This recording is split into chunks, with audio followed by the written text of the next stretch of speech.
Unicorn Cate 2011, and today I'm going to be reading Immortal Beloved by Cate Tiernan. I hope you like it. Immortal Beloved by Cate Tiernan.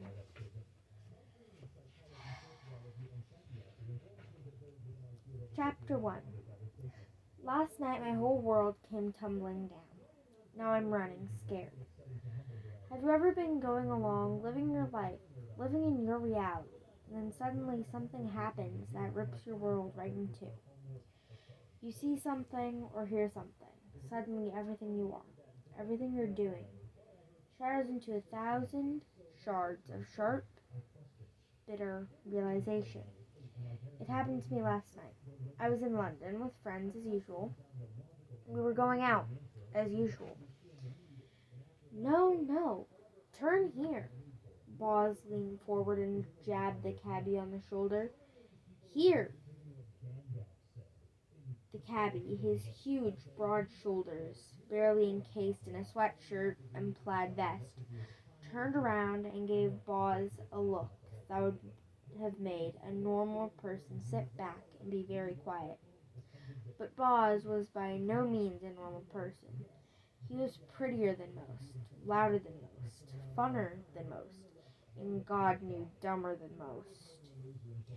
We'd just come from a dance club where a knife fight had suddenly broken out. These two crazy girls had been pulling hair and screaming like fishwives. Then one of them had pulled out a knife. My gang had wanted to stay and watch. They love stuff like that.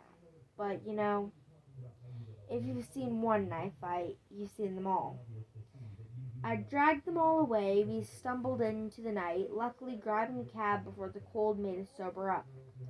Here, right here, in the middle of the block, my good man, Boz said, earning himself a murderous look that made me feel grateful all over again for gun control in merry old England. My good man, Cicely snickered next to me. The 6 of us were packed into the back of this big black cab. There could have been more, but we'd found that 6 wasted immortals were all that the back of a London cab could hold. And that was only if no one puked. Yes, Jeeves, Cicely went on brightly. Stop here. The cabbie slammed his foot on the brakes, and we all shot forward. Boz and Katie hit their heads on the glass partition between us, and the driver, Stratton and Cincio and I all capitulated off our seats, landing in an ungraceful giggling heap on the dirty cab floor. Hey, Boz said, rubbing his forehead, and Cincio found me under the tangle of arms and legs. You okay, Nass? I nodded, still laughing. Get the hell out of my cab, our driver spat. He lurched out of the front seat, came around, and yanked our door open. My back was against the door, and I immediately fell out into the gutter, hitting my head on the stone curb. Ow! Ow! The gutter was wet. It'd been raining, of course. The rain, the cold, and the wet barely penetrated my consciousness. Knife fight aside, that evening of heavy festivities had wrapped me in a warm cocoon of hazy well-being. Out, the cabbie said, grabbing my shoulders and hauling me out of the way. He dumped me on the sidewalk and reached for Incy. Okay, hello, anger and a trickle of consciousness. I frowned, rubbing my shoulders, sitting up. We were a block away from the dungeon, yet another seedy underground bar where we hung out. And only this short block away, the street was dark and deserted. Empty lots alternating with burned-out crack houses, giving the street a missing tooth appearance. All right, hands off, Incencio said, landing on the sidewalk next to me. His face was cold with fury. He looked more awake than I'd thought. You lot, the cabbie snarled. I don't want your kind in my cab. Rich kids, you think you're better than everyone else. He leaned into the cab, grabbing Katie's coat collar, while Boz scrambled out on his own. Ugh, gonna be sick, Katie said, half in, half out the cab. Boz jumped out of the way just as Katie's system purged itself of worth an evening's worth of Jameson whiskey, right on the cabbie's shoes.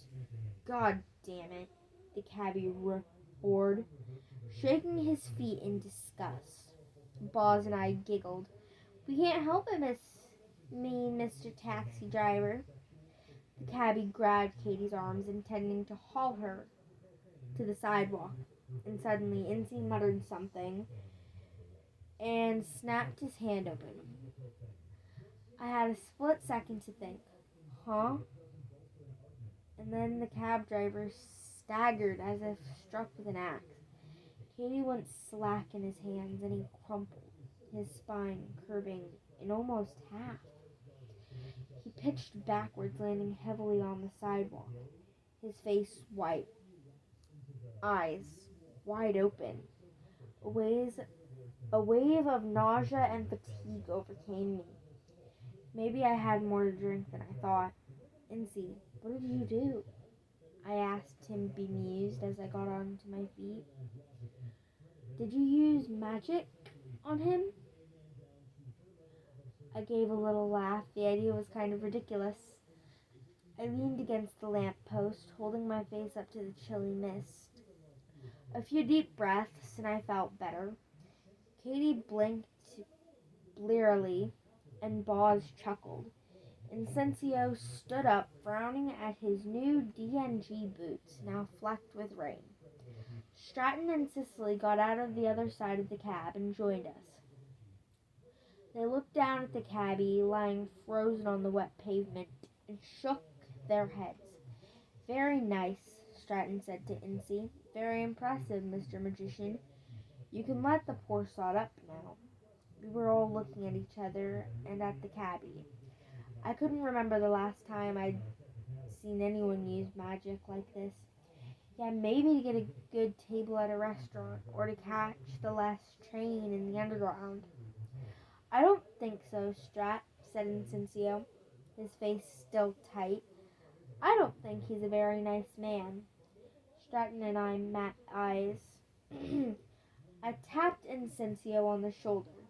He and I had been partners in crime for almost a century, and we'd known each other very, very well. But this cold rage was something I hadn't seen too much of. Right, leave him then. He'll be fine in a few minutes, yeah. Let's go. I'm thirsty. And I guess Katie is now too. Katie made a face. Ugh. Yeah, let's go, said Cicely. They have a band tonight, and I want to dance. By the time he comes to, we'll be long gone. I tugged on Incy's sleeve. Hang on, said Incy. Leave him, I repeated. I felt a little bad about just leaving the cabbie in the chilly, sprinkling rain. But he'd be okay once the spell wore off. Incencio shrugged off my hand, surprising me. As I watched, he snapped both of his hands open at the cabbie. His lips moving, I didn't hear what he said. With a loud, horrible, cracking sound, the cabbie bucked upward. Once, his mouth opening in a scream he was unable to voice. Again, I felt a wave of nausea. Saw a gray film pass over my eyes. I blinked several times, reaching out for Cicely's arm. She chuckled as I staggered, obviously blaming drink. A few moments later, my vision cleared, and I straightened up, staring at Incy at the cabbie. Now, what'd you do? Oh, Incy, Stratton said, shaking his head. Tisk, tisk. Bit unnecessary, surely. Well, let's get going then. He set off down the sidewalk toward the dungeon, closing his warm coat against the chill. Incy, what did you do? Incy shrugged. Sod deserved it. Katie, still a little green around the gills, stared dully at the cab driver, then at Incencio.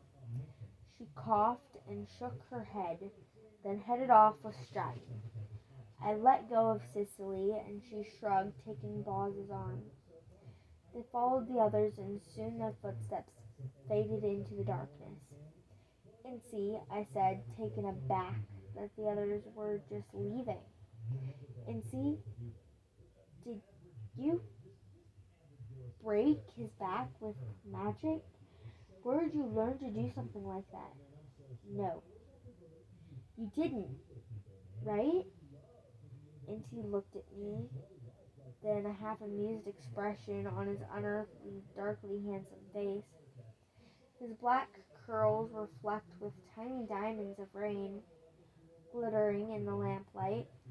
Darling, you saw what he was like, he said, looking at him, then at the motionless cat, then at the cabbie, so motionless, his face a rictus of pain and terror. You broke his back? I repeated, suddenly quite sober and horribly present. My brain skittered around the thought as if it were a hot spark to avoid. You used magic to... Good Lord! Okay, well, go ahead and fix him then, I said. I want a drink, but I'll wait. I couldn't help the cabbie myself. I had no idea Grancy had learned a spell like that. I had no idea how to counteract it, undo it, whatever. For the most part, I shield away from magic. The magic immortals were born with what comes naturally to us. It was much trouble. It was too much trouble, and it usually made me physically ill.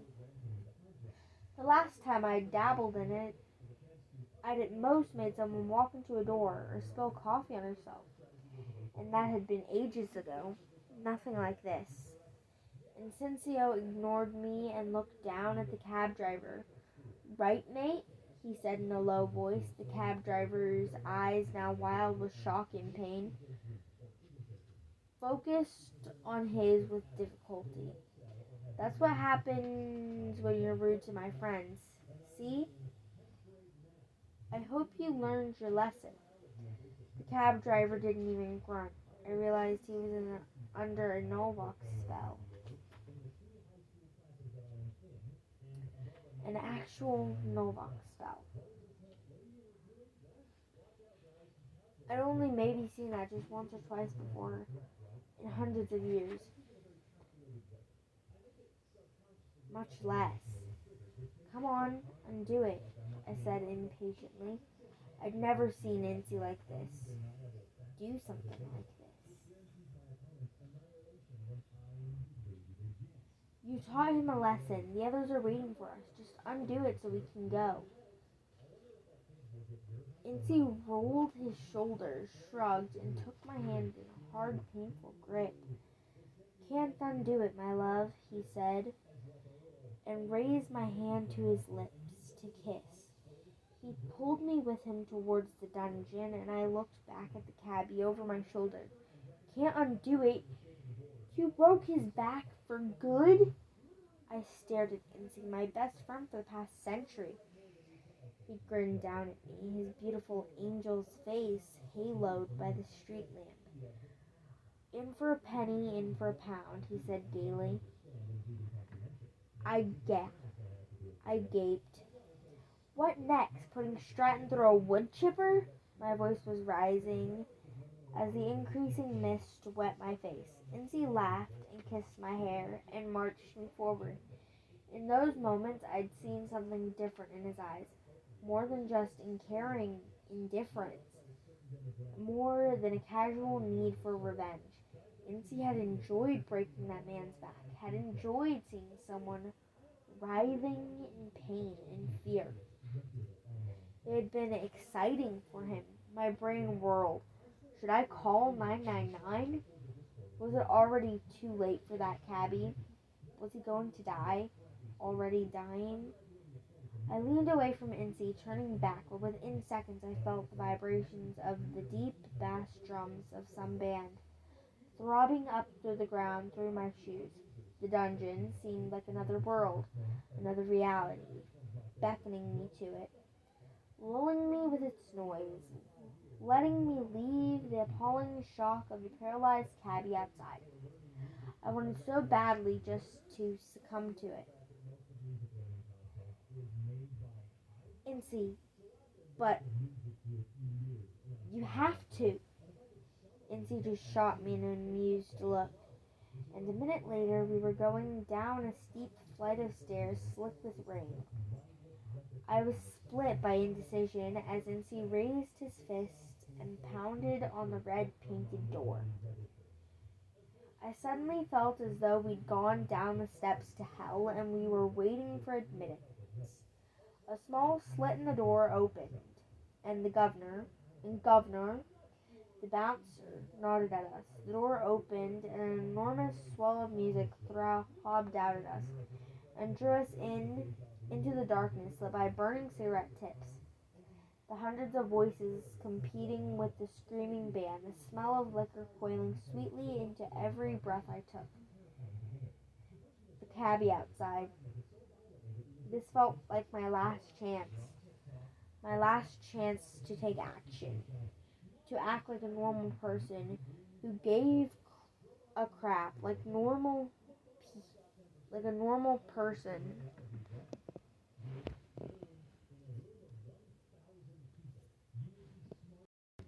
Nasty. I was enveloped in a huge, slightly unbalanced hug. "I love your hair," my friend Mal shouted as loud as she could into my ear. "Come dance."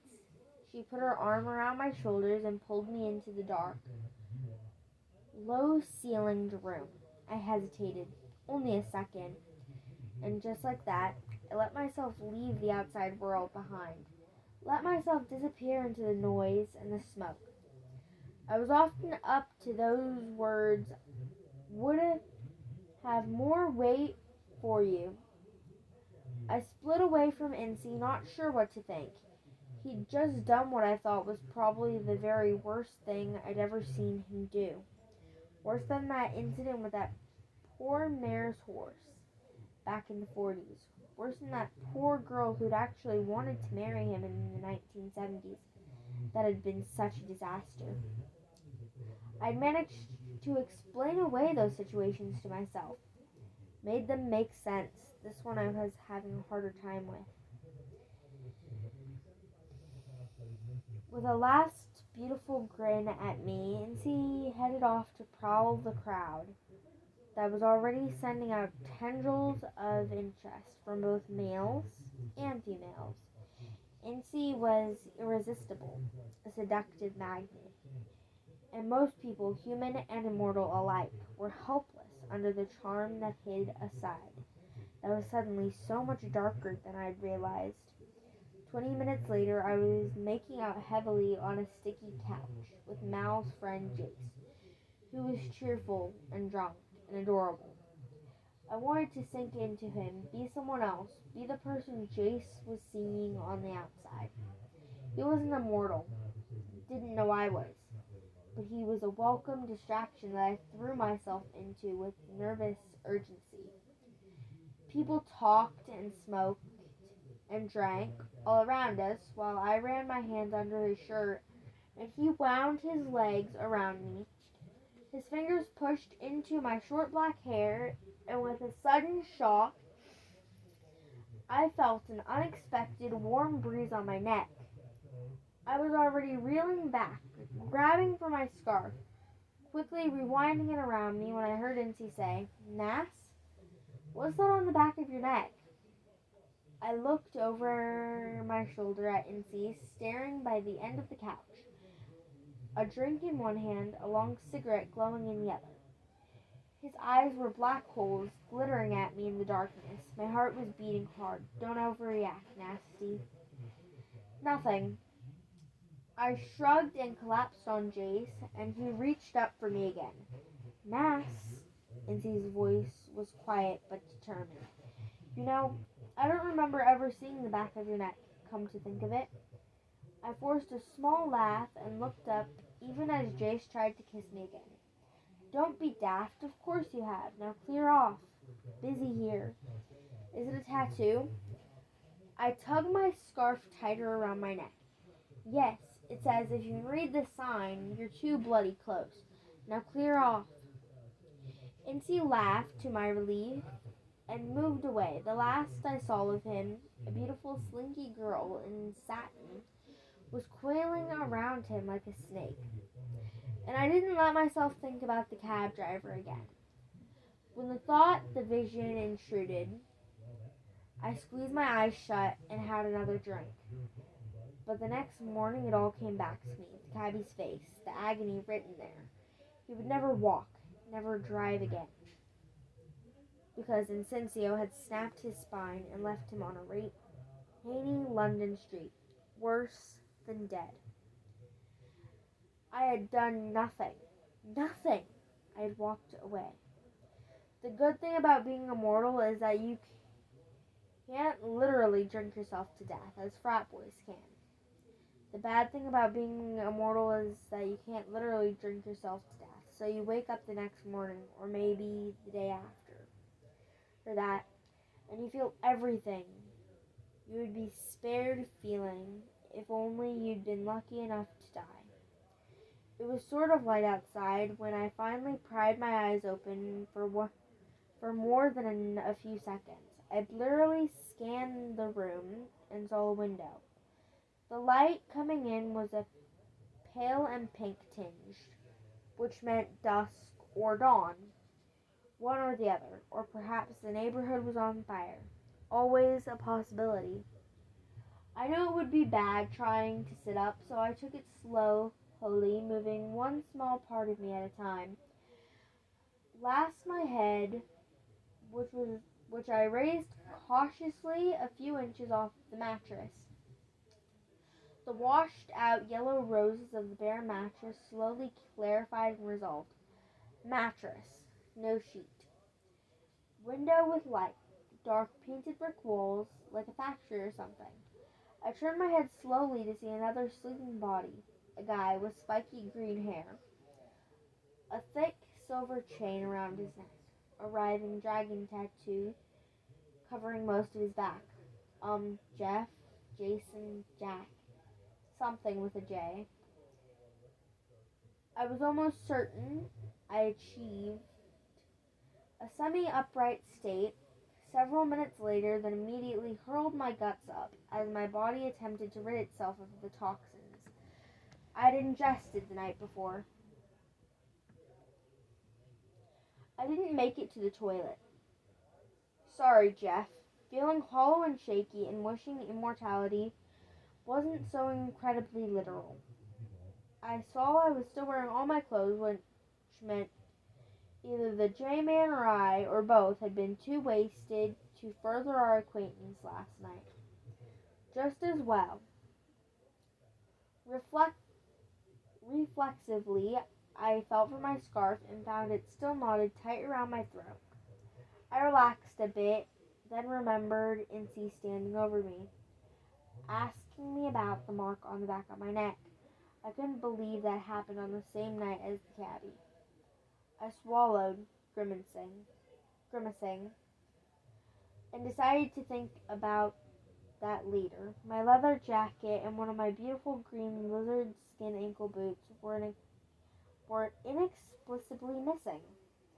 So I took the boot I could find and crept out. Not that an earthquake would have woken Jay up. Then I was pretty sure he was still alive. His chest seemed to be going up and down. I vaguely remembered having 2 drinks to each one of his. I stepped over a couple more sleeping bodies on my way out. This was a big, bare warehouse-like building, probably on the outskirts of town. My shoulder and butt felt bruised, and all of my muscles were sore as I limped down the industrial brick steps. Outside it was really cold, the wind whipping bits of trash up the deserted street. At least it wasn't raining, I thought. And then it all flowed back into my brain, against my will. The night before, everything we'd done, the rain, the knife fight, falling on the sidewalk, Incy breaking that cabbie's spine. Me almost losing my scarf in that club in front of everyone. My stomach roiled again, and I stopped for a moment, sucking in a cold breath. As I ran through the details, dismay creeping over me anew. Where had Incencio learned that magic? As far as I knew, he hadn't made a point of knowing any, and in the last century of our hanging out, I'd never seen him do much. Certainly not anything that big, that dark. No friends in our immediate circle had honed their skills with magic. I leaned against the gratified cinder block wall of the warehouse while I pushed my bare foot into my one boot. The cold air filled my nose and made it start running, and suddenly the morning was horribly bright, horribly clear. Incy had done something awful last night, with powerful magic, out of the blue, and I had done something just as awful, though not with magic. I'd watched Incy break that guy's spine, and then I just walked away. I walked away and gone dancing in a club. What was wrong with me? How could I have done that? Had someone found the cabbie during the night? Someone had, surely. Even though that neighborhood was mostly deserted, even though it had been very late and raining, still someone must have happened on him, taken him to the hospital, right? And on top of that, Incy had actually seen the mark on the back of my neck. And remember it. How ironic. I'd been obsessive about keeping my neck covered at all times for the last 449 years. And all at once, one night, that effort had been shot. Wouldn't he know the significance of what he had seen? How could he? No one did. No one knows. No one who is still alive. So why did I feel so afraid? And all of these horrible, fevered thoughts bring us back to the beginning. Last night, my whole world came tumbling down. Now I'm running scared. That's the end of chapter 1 of Immortal Beloved by Cate Tiernan. I hope you guys liked this video. Thank you for watching. Bye.